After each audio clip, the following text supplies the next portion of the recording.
Yeah, I'm Lionel. I'm working at Intel. I'm part of the Mesa team. And yeah, I'm going to tell you a bit about how we do performance query and performance monitoring on Intel's hardware.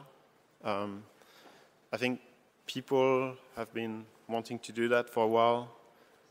And it's finally at the beginning or middle of 2017 that we managed to upstream this code into our kernel driver, the i915 driver, and in Mesa as well.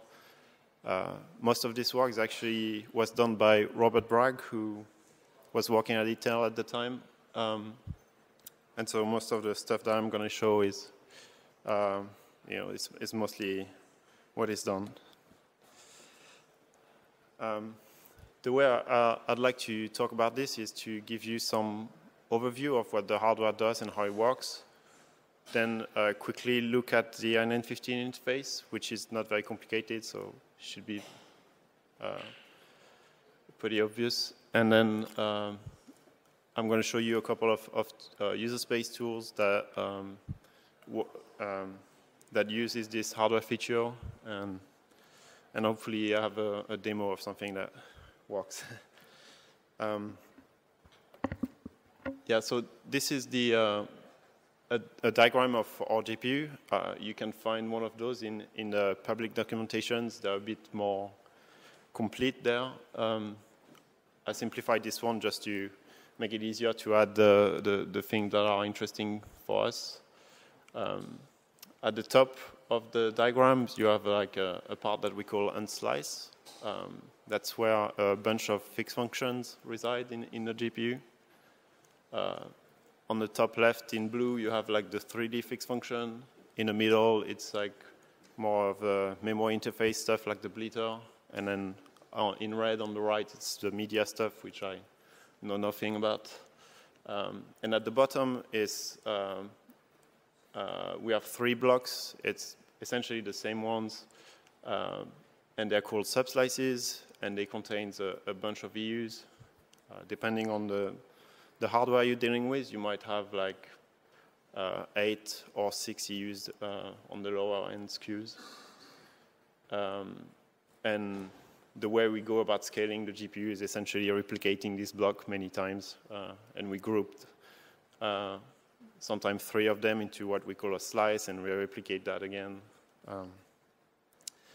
So the piece of hardware that we are using for doing performance analysis and looking at what the GPU is doing is a piece of hardware that we call the OA unit. It stands for Observation Architecture, and it pretty much sits in this unsliced part of the GPU. The job of that unit is pretty simple, really. It takes a bunch of registers and it just dumps them into memory. There are a number of conditions where it's going to do this. One of these conditions is a context switch. So essentially, when you have an application that is scheduled to run on the hardware, we'll take a snapshot. We can also program a timer, and ask the unit to write a snapshot every, I don't know, 1 millisecond or a few hundred microseconds. Then there are a number of conditions other than that we can program, like we can request snapshots to be taken when the frequency change. And there are more programmable ways of doing that, but I'm not going to go into the detail about that. And finally, you can also request the snapshots from your applications. And it's done through the command streamer. We only support that on the 3D engine. But in that case, you'll get a snapshot, and you'll go into your memories, your application's address space. The other snapshots, like context switch, the timer snapshots, and then other internal state transitions are not going to your application directly. They go to a global buffer that is managed by the i915 driver, and we call that DOA buffer. The first kind of register that the OA unit can snapshot is a set of very 3D specific registers.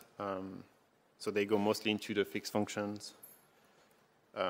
Here is an example of some of these the values that are held in these registers. Like we have like the number of vertex shader thread dispatched, the number of rasterized pixels, or actually it's blocks of 2x2 rasterized pixels, number of blended samples, and so on and so forth. It's really, you know, mostly just 3D, and there is a complete list that you can find in a public documentation as well if you're interested in. There is a second part of a second set of registers that I forgot to mention. There is also what we call flexible EO counters, which is a way to basically have a register increment based on a particular event happening inside the one of the execution units. So you can say, for example, I want this register to increment every time a vertex shader is running and it's waiting on the floating point. You need to do some work for it, or it's waiting onto the sampler to return some values. So that's one way you can look into what is going on inside the execution unit. The second part is second set of register, like I said, is a lot more flexible. It's actually connected to a network inside the GPU of nodes that we can program, and that gives us access to pretty much anything where the hardware engineers left some wire connected to this network, and we can listen to a bunch of stuff. The way you do this is by programming these small nodes like this one, or this one, or here in the fixed functions. And that essentially that's going to program a mux that is going to source a signal from one particular unit and then wire it down to the OA unit. And then the OA unit just increments a register based on the signal essentially ticking, and then writes the value of the register into memory. Obviously, that's a lot lower level, and so the kind of stuff you get from that is really more hardware specific than the previous set of register, which are more like 3D.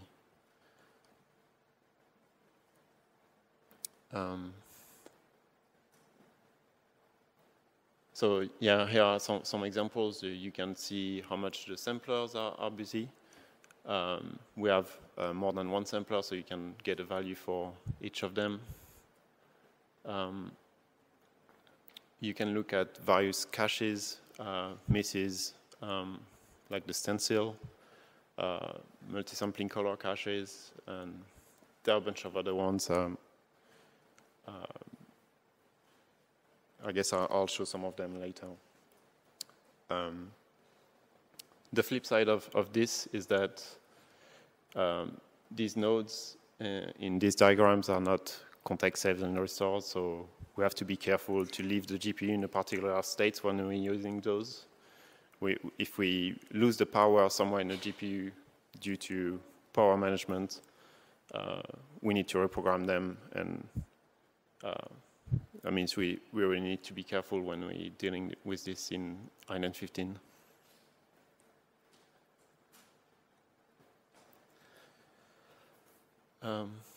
This is like a picture of what the snapshots that are written by the hardware into memory look like.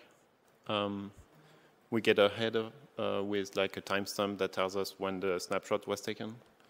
A context ID, which is usually matching a particular application or a particular hardware context. So you can get multiple contexts for one application. And then there is also a reason that tells you whether it was a context switch, you know, a timer report or frequency change or something else. And then it's basically the registers being packed at in the 3 different parts of the snapshot. There is the 3D counters that I was talking about with the EU events as well, which are part of what we call the A counters.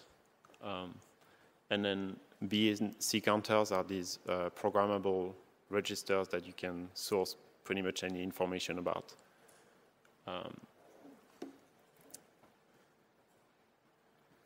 And so because of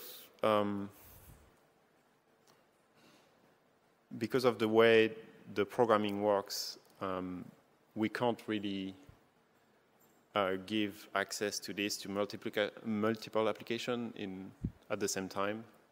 We have to take an exclusive kind of model, and that's what we've done in I915.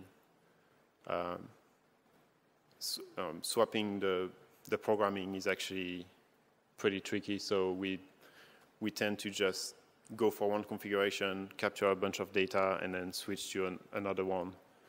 And there are 2 ways the application tends to use this. They either do kind of a query mode, where they tend to look at a very specific draw call, and they want to measure exactly its effect.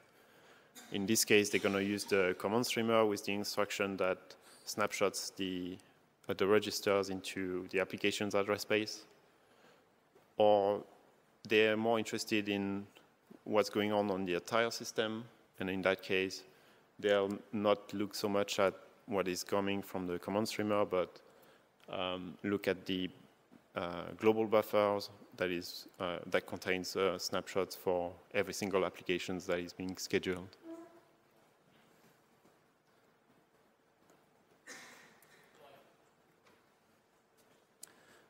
So the interface is pretty simple.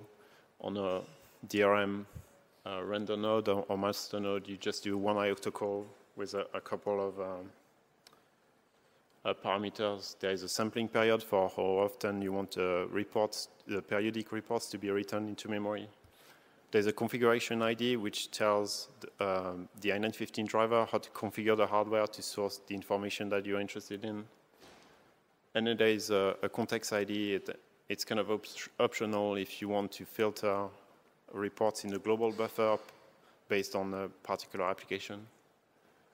And what the I915 driver does is that it creates a new file descriptors, give it back to you, and you will be able to read from this file descriptor and pull to wait for the data to be written into this global buffer. And once you're done, obviously you can close the file descriptor, and we just shut down the hardware that monitors what the GPU is doing. There's also an IOCTA call to reset the global buffer, because it's a circular buffer essentially, and the hardware can start to override its reports if it writes too many reports too quickly and you're not reading the stuff coming out of this global buffer fast enough. We'll let you know through the file descriptor that something bad has happened, and one of the quick ways you can deal with this is to reset the stream.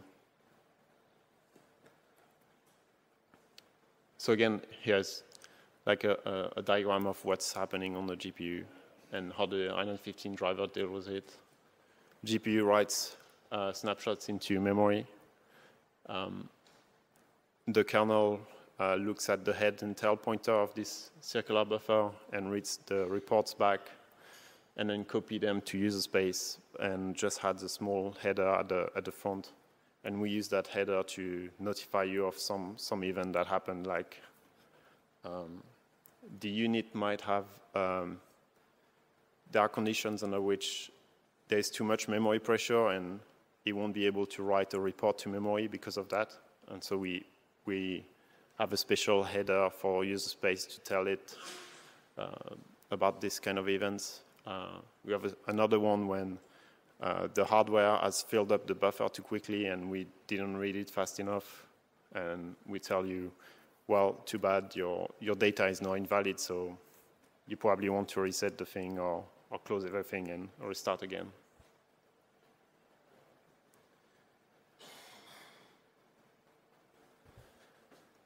So a number of applications that I could find out are kind of using this piece of hardware. First, earlier this year, there was a release on the Intel GitHub of a library called Metric Discovery, and it's kind of a way to abstract dealing with the INN15 interface directly. This library will essentially give you human-readable counters that you can use. And it's used by a couple of applications at Intel. One of them is GPA, the graphics performance analyzer, and the other one is VTune. I think GPA is mostly using it in a query kind of mode, and VTune more as a system monitoring thing. And then from your GL application, you can actually use this through an Intel extension. And we also have a project that was started by Robert Bragg, which is called GPU Top, which aims at showing you what's happening on your system and not just looking at one particular application.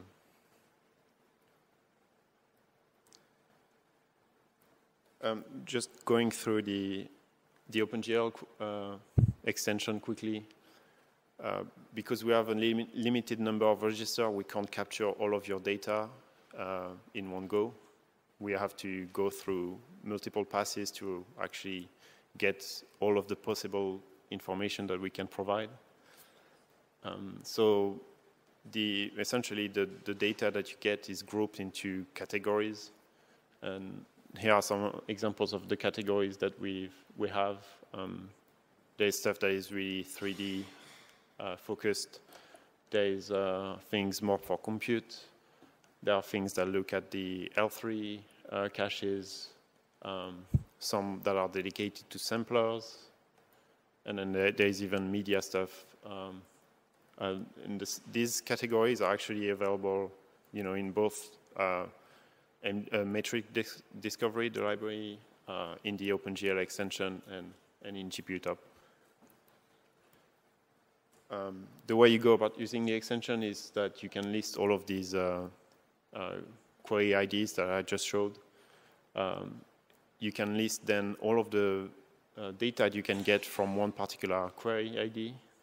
And then once you pick the one that you're interested in, you create an OpenGL query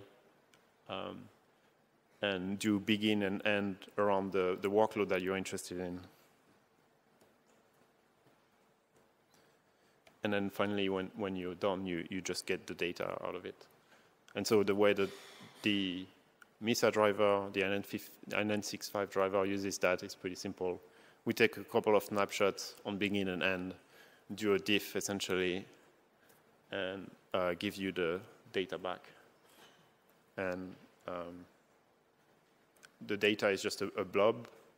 And one of the code that I showed before, the perf counter info, will give you the offset into that block with the type of data you should expect. Is it a float, for example? Is it an integer, or what kind of unit is this? And the typical kind of application that you can build with that is something that my colleague Mark did. It's called FrameRetrace, and it's a modified version of API trace, which basically replaces a trace and measures the effect of every single draw call.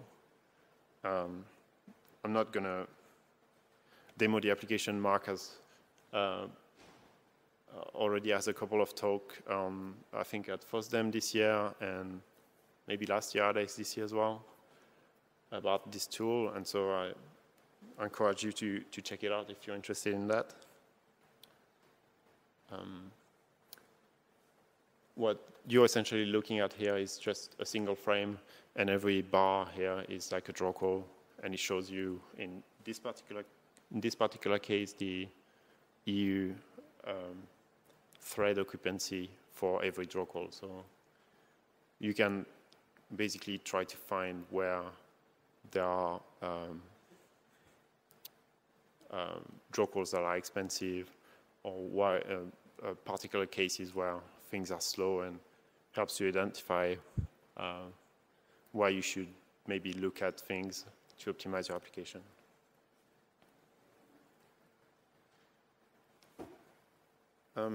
So the kind of the last thing I wanted to show is a GPU top.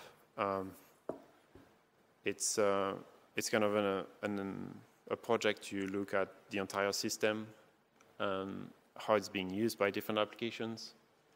GPU top has kind of a client-server model where you run the server somewhere, you want to measure performance. And then you have clients that connect to this server and extract the performance data. And the clients, there are a couple of them in GPU top. There's a command line tool. It essentially produces CSV files and can show you what's happening on your system every, it accumulates data over a second or whatever delta you're interested in. And then we have a UI which does overlap a bit with the command line tool, but also can draw timelines of what's going on your GPU. So, yeah, rather than show you some slide, I can actually demo the thing. So you have to run GPU top as a super user because it's essentially capable of looking at what every application is doing. So we might maybe introduce a way to, require permission at some point. I don't know exactly through what mechanism, but if you're going to look at the entire system, maybe we should pay attention to who is capable of doing that.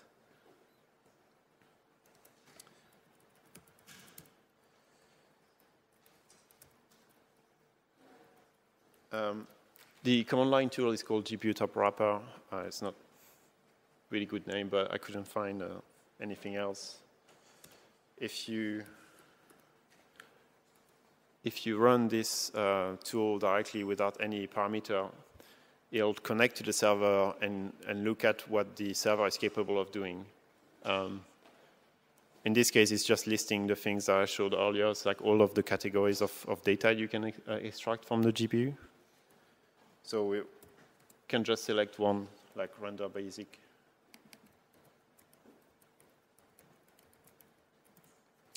And again, if you don't give any particular data that you're interested in, it'll just list all of the possible counters that it can produce. I'm just going to pick a couple of them to show you.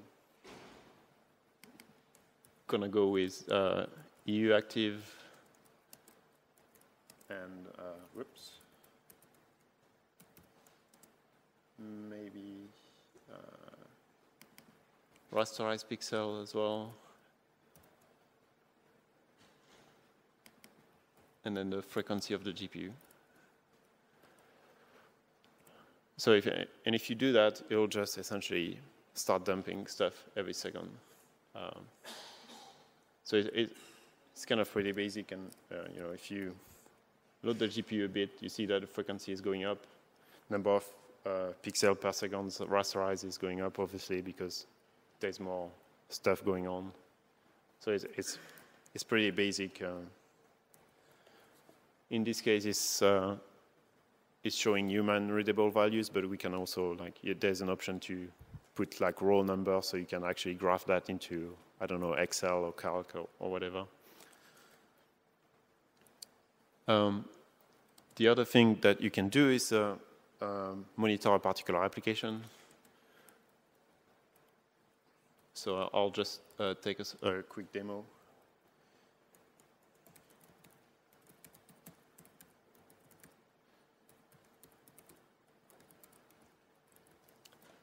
So this application is just rendering a triangle, so not much happened. Here is the number of pixels that were actually rasterized and how much the EU were busy for the entire time that the application was running on the GPU.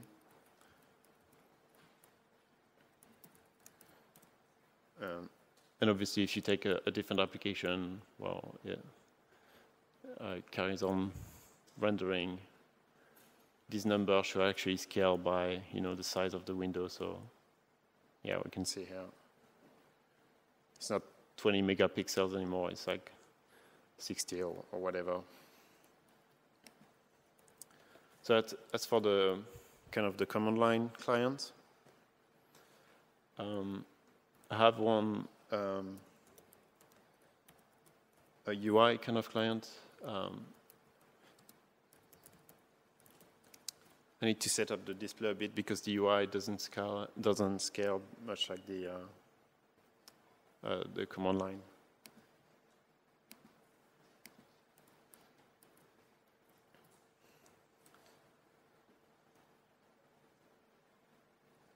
Oh. So what you get by default is just some details about what your GPU looks like. In this case, I'm running on a KB Lake GT2, so you can see that much like the picture I was showing at the very beginning of the presentation, it's got like 3 subslices, and you can see all of the EUs. Much like the command line, you can't look at everything at the same time. You have to pick and choose. In this UI, you can actually go by counters and categories and see what you're interested in. So I'm going to take rasterized pixel again. So here are all of the counters that are in this group that you can look at. And if you start sampling, it'll just show you what the GPU is actually doing right now. And the UI is currently accumulating the data over a period of 60 milliseconds.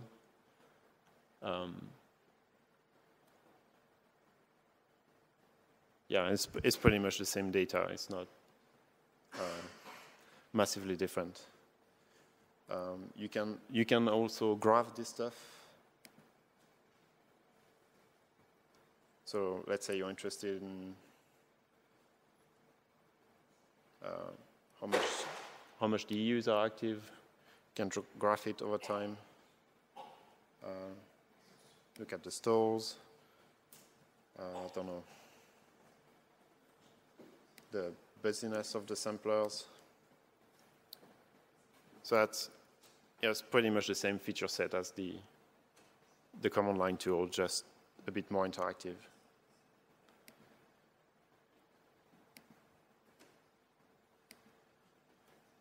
The other thing the UI is capable of doing is to actually look at, draw timelines of what's going on.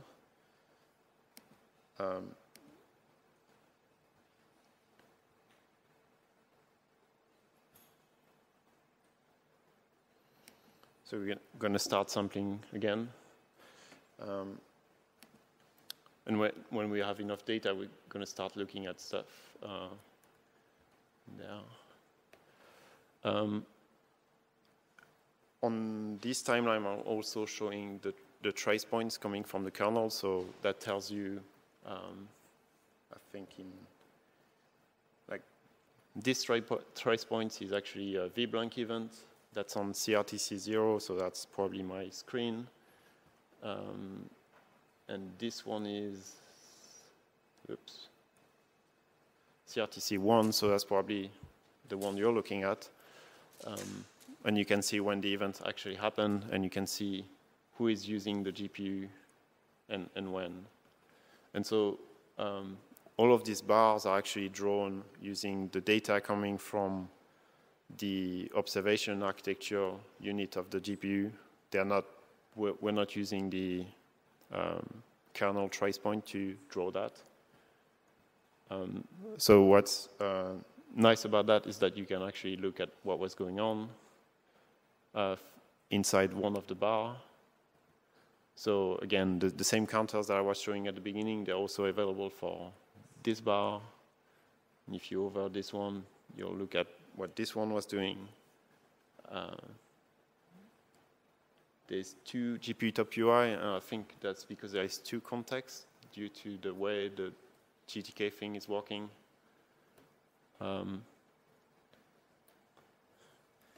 Actually, gonna launch a GLX gear as well, the best ETT tool. And so what you see here is that on top of, well, I'm obviously running on Wayland, and so GLX gear is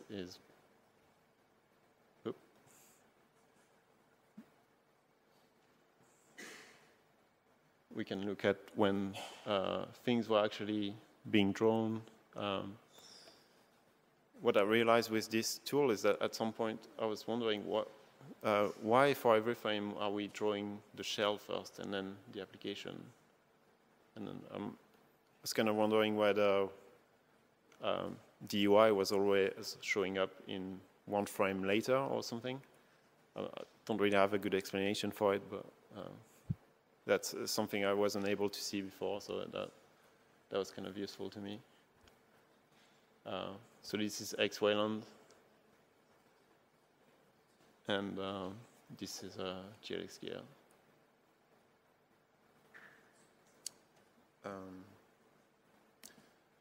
I guess the last thing I can show is maybe we can configure the unit to sample things fairly fast. So the unit is configured in terms of exponents of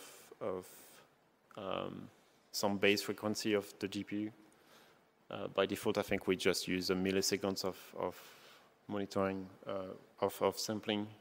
But we can put it up to like 20 milliseconds maybe, 20 microseconds. And start sampling again. We have some data. Again, look at one frame. And then you start to seeing stuff like, well, actually the shell submitted to different workloads to draw itself. I'm pretty sure that's because I'm using the zoom mode, and it's probably rendering to a first frame buffer and then scaling it again. And one of the things you can do is take one of these bars and look at every single snapshot that the unit was taking every 20 microseconds. And so this is what it looks like. So every one of these bars is like a value for each counters every 20 microseconds. And so some of the stuff you can start to see is that like the vertex shaders are not dispatched straight at the beginning. There is always a little bit of time to restore the hardware context to actually use the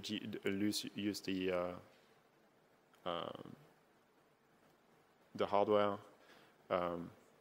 Each application has essentially its context saved and restored. So at the beginning and at the end of each of those bars, you should see some amount of nothing or pretty much nothing. What you'll see is probably that the GPU is reading some small amount of memory. It's probably just reading the data from the application, loading it into the hardware registers, and then do the same at the end. Once you're done, just save it back to memory. And if you look at threads, you can see that the vertex shading happens here, then a bunch of fragment shading happens all over there, and then some more vertex shaders. And that kind of gives you an idea of how the hardware pipeline is actually working, starting going through the different stage. And what you can tell is that vertex and fragment shader is actually running at the same time.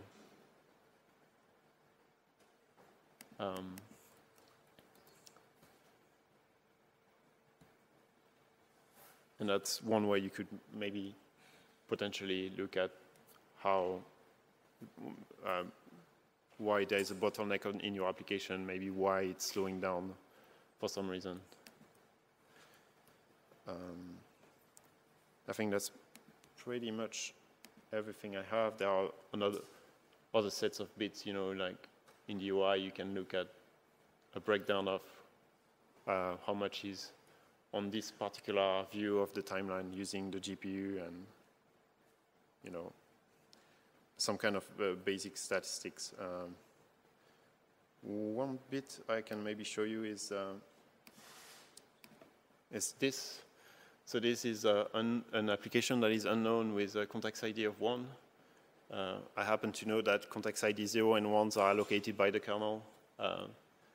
This is actually how we're doing preemption on Gen 9. So like we can see that X.Org was preempted here by the kernel, and then it switched to JX gears.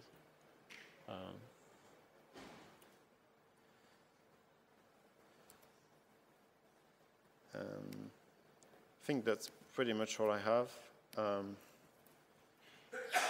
There's some more screenshots, but they don't show very well. So if you're interested in any of that, I can only recommend to try FrameRetrace from Mark Janes, who is using some of this stuff. And GPU Top as well is available. The only recommendation is to have like a kernel 4.14. And the UI also runs in a web browser, so if you don't want to bother building it, you can just go to gputop.com. That's it. Questions?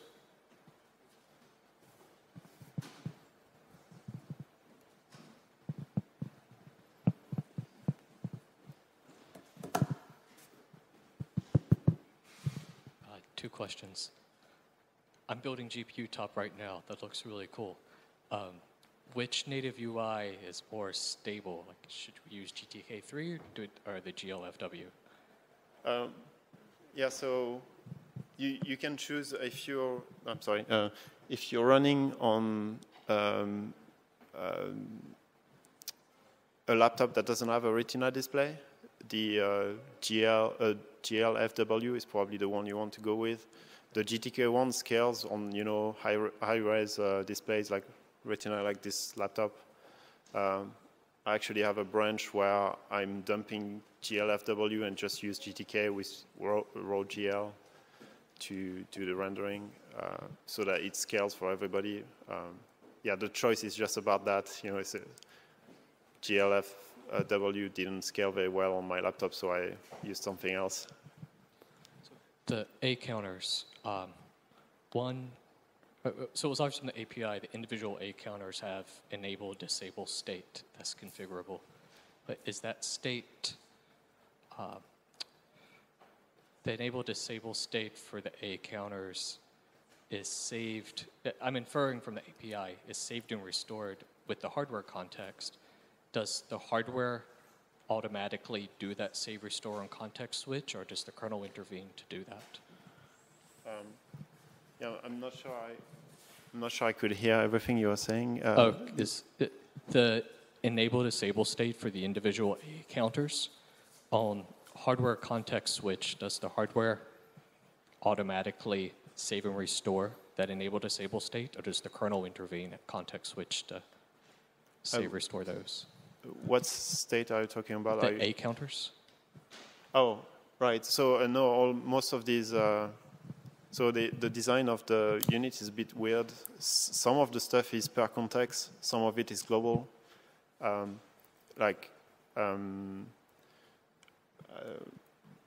Configuring the sampling, for example, is done per context, and all of the nodes of the unit attached to the units are global. They're not even power saved and restored. So essentially, the INN15 is responsible to, you know, program everybody with the same values, because there is only one application that can use the OA unit at one given time. So we configure everybody at with the same parameters, and then when you switch, essentially you switch to the same parameters everywhere, so it kind of stays uniform, across context switch. Am I answering your question? It clarifies, but it just leads to more questions, so I'll give the mic back. Yeah. Any other question? Yeah.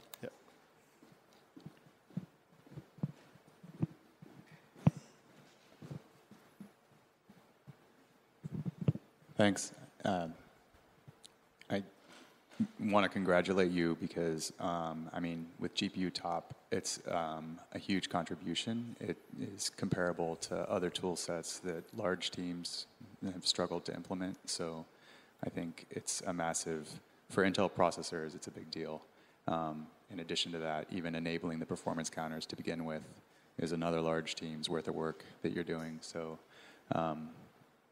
well done. Yeah, I should add that, I didn't talk too much about some of the hardware details, but, there are other people who contribute, like the configurations for programming the hardware correctly. Unfortunately, that can't be open source because it would give, I think, too much insight into the microarchitecture, maybe.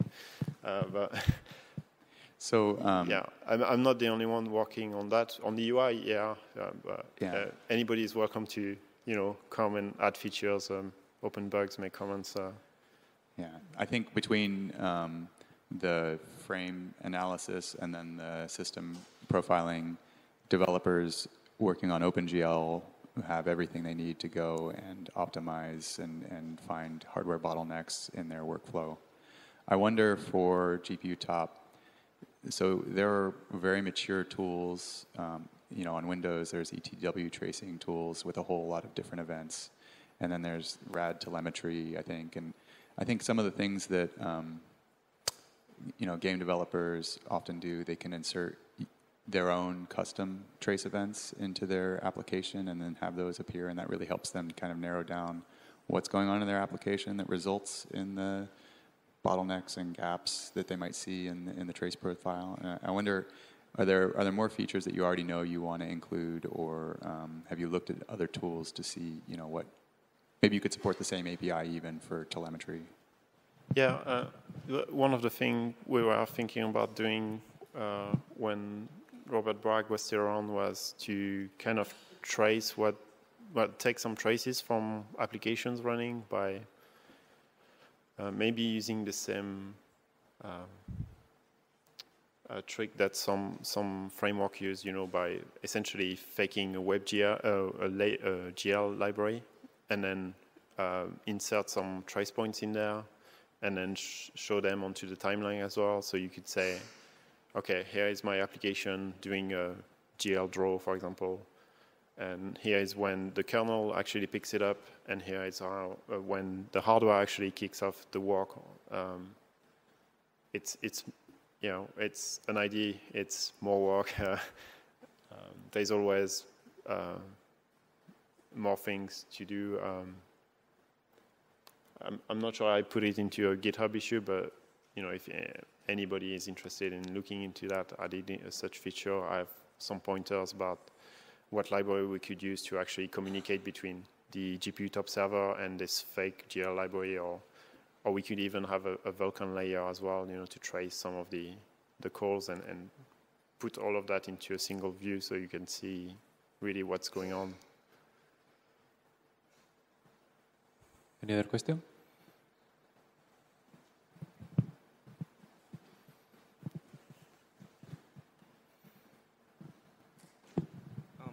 This is more like a comment than a question. GPU Top was actually one of the projects that we gave to two interns this summer at Intel, and they were able to get GPU Top on Chrome OS. So that's cool. Yeah, I've had people reach out to me as well about, I think there's an Intel project about Android. I don't remember the name. I think it's on 01.org, and they got it running as well on Android, and they were showing you how to actually run the server on your Android target, and then from your Ubuntu desktop or whatever, just connect to it and see what's going on.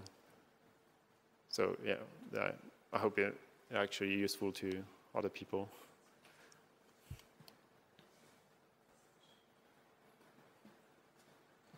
And this is all. Thank you, Lionel. Thank you very much.